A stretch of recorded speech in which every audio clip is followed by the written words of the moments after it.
Hi, welcome to Last Memories. Ever traveled and received a warning from the locals? These tourists did, and they did exactly what they were told not to do. From a tourist who walked straight into an alligator zone to a speedboat trip where a simple choice to switch seats changed everything, and what happened next changed their lives forever.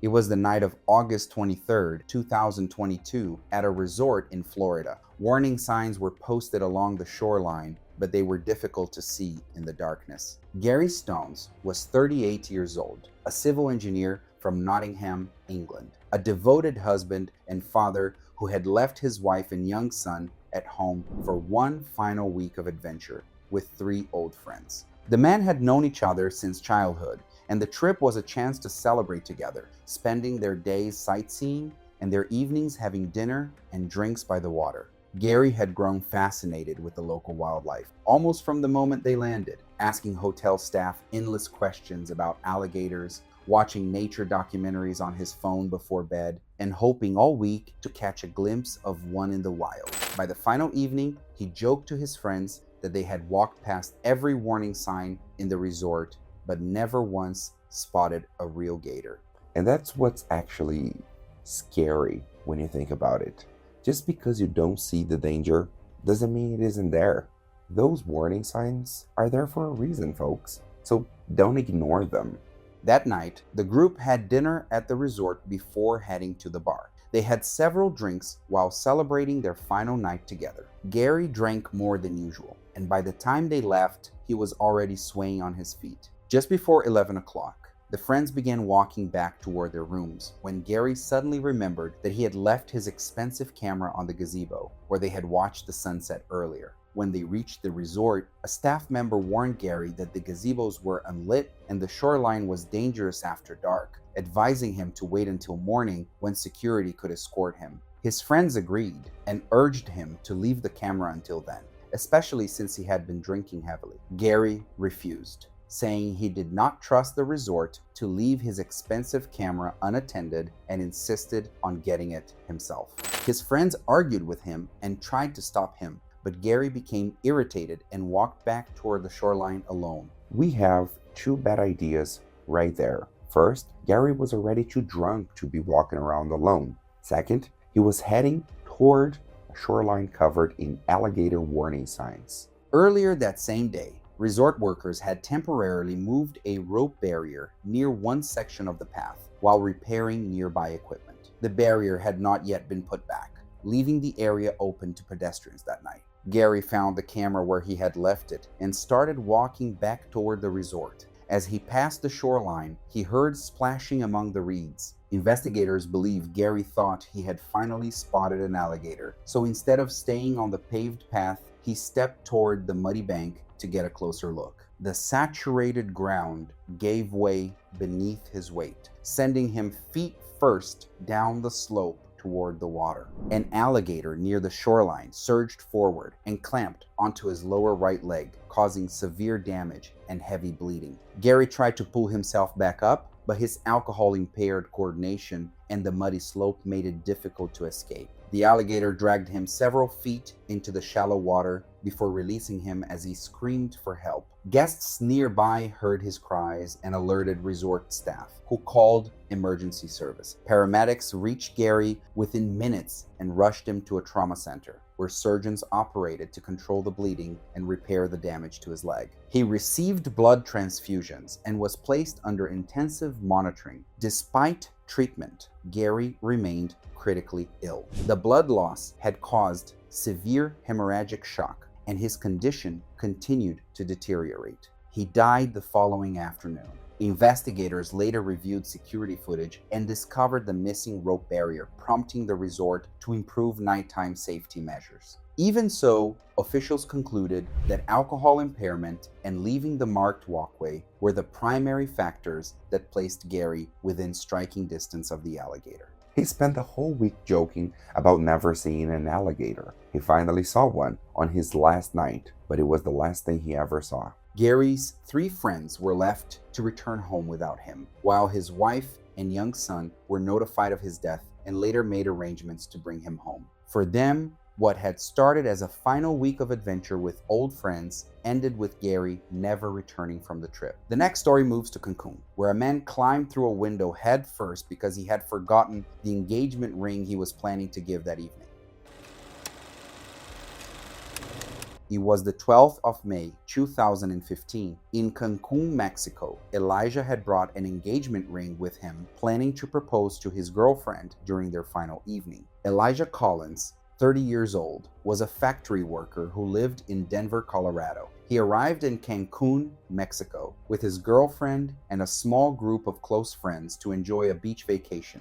Unknown to his girlfriend, Elijah had spent months planning to propose during the trip. He had carefully chosen an engagement ring and hidden it inside a small travel pouch in their resort room, intending to ask the question during a sunset walk along the shoreline on their final evening. The group spent most of that afternoon exploring local markets before gathering at a beachfront restaurant overlooking the Caribbean Sea. As dinner progressed and the planned proposal drew closer, Elijah suddenly realized the ring was still inside their room. Wanting the surprise to remain perfect, he quietly excused himself and called one of his friends after reaching the resort entrance. Embarrassingly enough, he realized he had forgotten the key, which was still with his girlfriend. This perfect plan keeps getting messed up. His friend joked that asking her for it would immediately make her suspicious and spoil everything. Elijah laughed, agreed, and simply replied that he would find another way inside before ending the call. Elijah arrived at the building to find the room locked and no one nearby. Having spent several days at the resort, he was familiar with the building's layout and made his way to the quiet courtyard behind the building, where he noticed a bathroom window propped open for ventilation. And whatever he was thinking right there, that's going to be clearly a bad idea.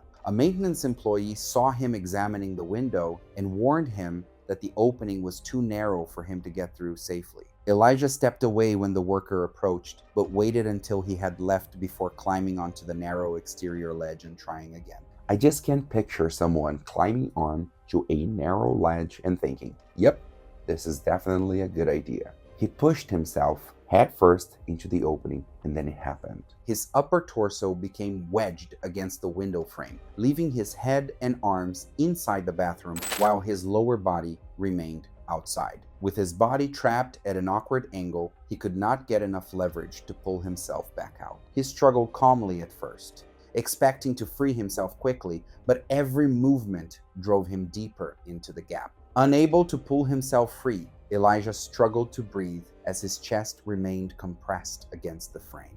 His movements became weaker as panic set in, but he had no footing outside and no leverage inside the room to reverse himself. Eventually, he lost consciousness, and the prolonged restriction of his breathing proved fatal. All this in an attempt to retrieve a ring for a proposal. At the restaurant, his friends assumed he had been delayed. When he did not answer their calls, they thought he might have returned to the room another way. Hours later, after searching without success, they alerted resort staff and local authorities. The room remained locked because Elijah had never made it inside. The next morning, his girlfriend opened the door after staying up all night looking for him. When she entered the bathroom, she saw Elijah's upper body still trapped inside the window, with his lower body hanging outside. He was unresponsive and had already been dead for hours. Rescue workers had to enlarge the window opening to remove him. The autopsy found no signs of an assault, and investigators concluded that Elijah had died after becoming trapped in the window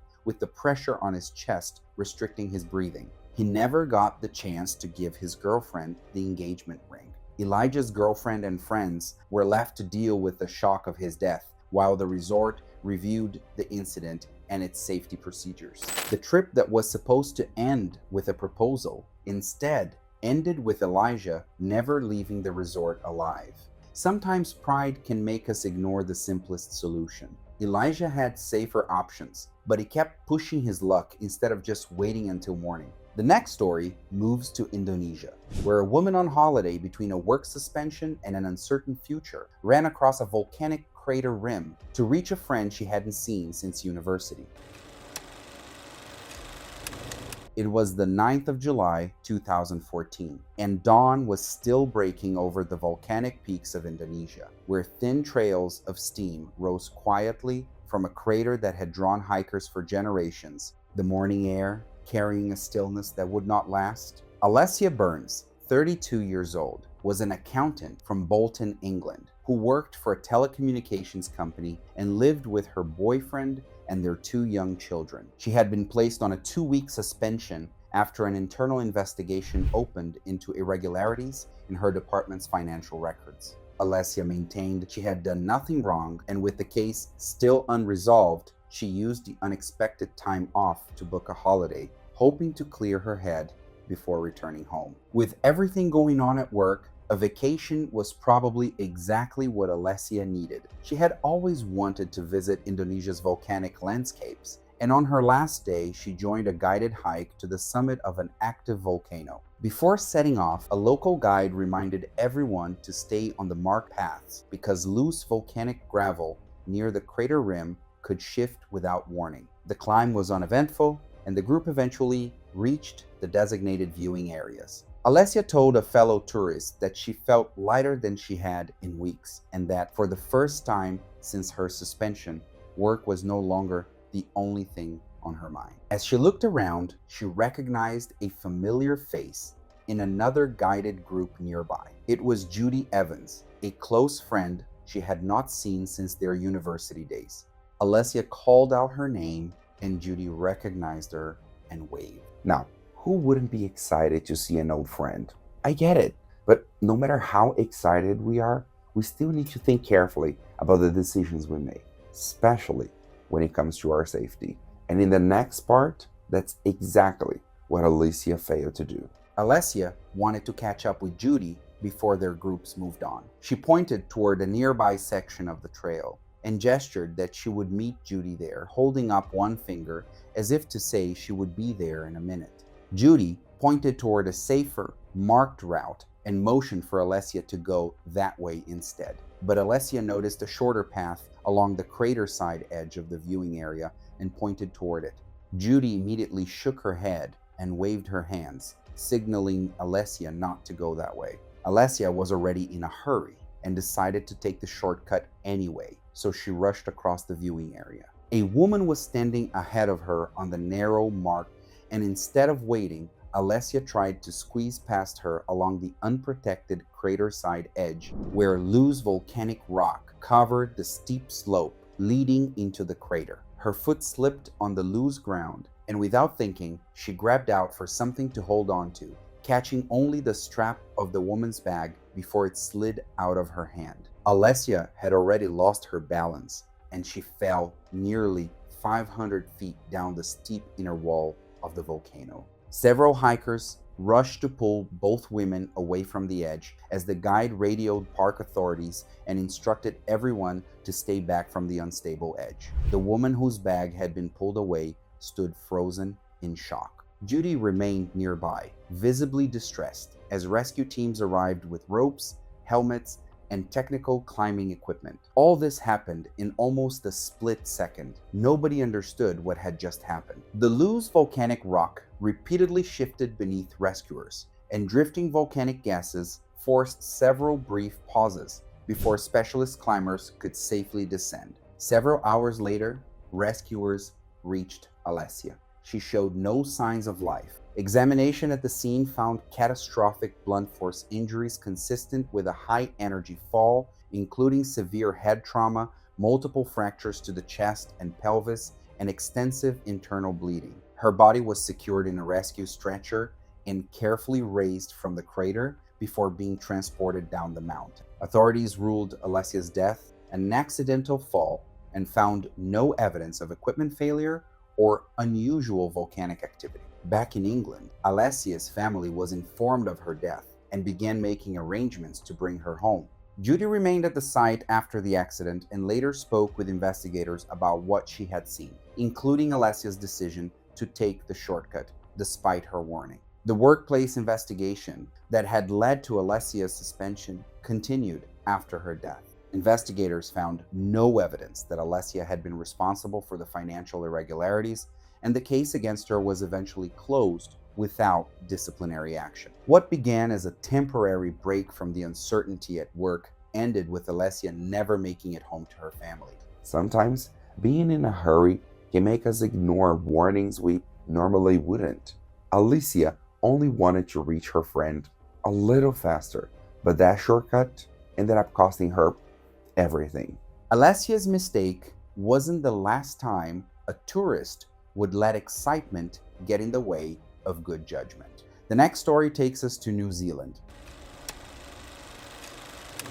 It was the 18th of September 2021 in Queenstown, New Zealand, where Hannah had planned to go bungee jumping with her friends. Hannah Carter was 24 years old, and she worked as an intensive care nurse back home in Brisbane, Australia. She spent her days saving lives, watching over patients through their most fragile hours. She had planned this trip for months, 2-week holiday with 3 close friends, a reward after years of long shifts and short sleep. New Zealand was supposed to be her break from the world of hospitals and heart monitors. The first days of the trip were easy and joyful. The group explored the South Island, walking quiet, hiking trails, admiring glacial lakes, and taking in sweeping mountain views, the kind of trip they had talked about for years before finally making it happen. On this particular morning, the friends decided to go bungee jumping in Queenstown. Hannah, who had never bungee jumped before, felt nervous as her turn approached, though her friends said she seemed more excited than afraid. Before the jump, the friends came up with an idea to make the video more fun. One of them had brought a small rubber ball. They planned to film it like a goalkeeper diving to catch a shot, with one friend throwing the ball as Hannah jumped so she could reach out and catch it in the air. At the facility, Hannah checked in, listened to the safety briefing, and was fitted with the harness and ankle straps. The local bungee operator warned Hannah and her friends not to interfere with the jump procedure and told them that Hannah should only move when he gave the final signal. The friends acknowledged the warning but dismissed it, assuring him they would stay out of the way while they filmed. They were given a clear warning, but they still chose to prioritize the video. That decision would matter later. While the operator prepared the bungee system, Hannah's friends gathered nearby to position the camera and rehearse where the ball would be thrown. Their focus on the video added to the confusion during the final preparation. The operator believed the initial setup was complete, but the final connection was still being checked. Hannah was guided toward the edge, while the final connection was being checked. Her friends, focused on the camera and the ball, also believed everything was ready. At this point, too many assumptions had already been made. That's why it's so important to stay alert and listen carefully, especially when you're doing something risky. The friend with the ball called out that the camera was ready. Hannah mistook the shout for the signal to jump. She lifted her arms toward the ball as it was thrown, and Hannah jumped forward to catch it before the operator had given the final clearance. For a fraction of a second, everyone expected the bungee system to take her weight, but it didn't. The operator immediately realized that Hannah had jumped before the final connection had been cleared and shouted for the others to move back, but Hannah had already gone over the edge. With nothing connecting her to the bungee system, she fell from the platform into the river below. Her friends screamed as the operator raised the alarm. No one on that platform understood in that instant how quickly excitement had turned into tragedy. Emergency services were contacted immediately, and rescue teams began making their way down to the river. When rescuers reached Hannah, she was critically injured. She was given emergency treatment at the scene and transported to hospital, where doctors determined that she had suffered severe traumatic brain injury, major chest trauma, and extensive internal bleeding. Despite emergency treatment, her injuries proved unsurvivable, and she was pronounced dead later that day. The investigation found no mechanical failure in the bungee cord or harness. Instead, investigators found that Hannah had jumped before the final connection had been cleared, and that the required verification had not been completed before she went over the edge. The operator's failure to prevent the premature jump became a major part of the investigation, while witnesses also reported that Hannah's friends had ignored his earlier warning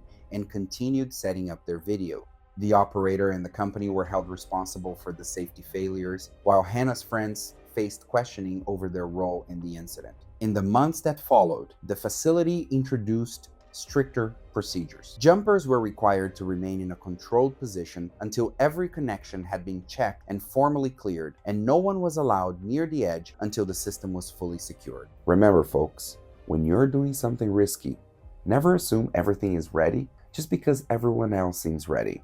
Listen to the instructions, wait for the proper signal, and make sure it's actually safe before you move. Next, we head to Italy, where a celebration with friends would take a tragic turn. It was the 2nd of July, 2018, on the western coast of Italy. Ruth and her friends had rented a speedboat for the afternoon. Ruth Carlin, 22 years old, had just finished university, and to mark the occasion, she had flown to Italy with 4 close friends: Emily Foster, 22, Chloe Bennett, 23, Sophie Black, 22, and Megan Washington, 23. The 5 of them had spent years together, sharing lecture halls, late nights, and the kind of friendship built slowly over time. And now they wanted one final trip before real life began. Ruth had recently accepted a graduate marketing position, due to start later that summer. So this holiday felt like both a goodbye to student life and a welcome to whatever came next. There was plenty to celebrate. Ruth had just graduated and was about to start a new job, so this trip was a chance to enjoy the moment with her friends. For several days, the friends wandered through sunlit towns, ate at small seaside cafes, and swam along quiet beaches, savoring every ordinary moment. None of them could have known how much those small, easy days would come to matter later. Eventually, they decided to rent a speedboat and spend an afternoon exploring the coastline together, a plan that felt simple and carefree. That day, as they gathered their things to leave the marina, Ruth suddenly remembered she had left her phone charging back at the hotel. She told the others to go ahead without her, insisting she could catch up later, but they refused, choosing instead to wait so the group could stay together. It cost them only a few extra minutes, a detail so small that none of them gave it a second thought. Out on the water, the group anchored near a secluded cove, spending hours swimming, taking photographs, and enjoying the warmth of the afternoon sun. When it was finally time to head back, Emily asked if she could switch seats with Ruth, wanting a break from the sun on her shoulders.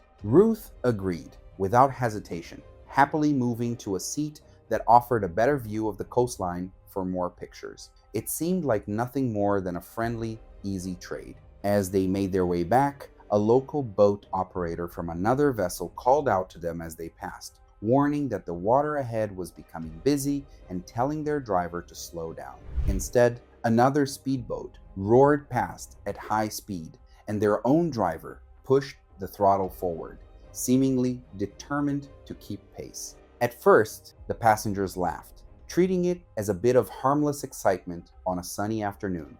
But excitement can turn to danger faster than anyone expects. As the boats crossed into busier water, one of Ruth's friends called out, asking the driver to slow down. He did not listen. Investigators would later learn that he had been drinking earlier in the day and had repeatedly glanced down at his phone while operating the boat. Moments later, a sailing boat crossed directly ahead of them.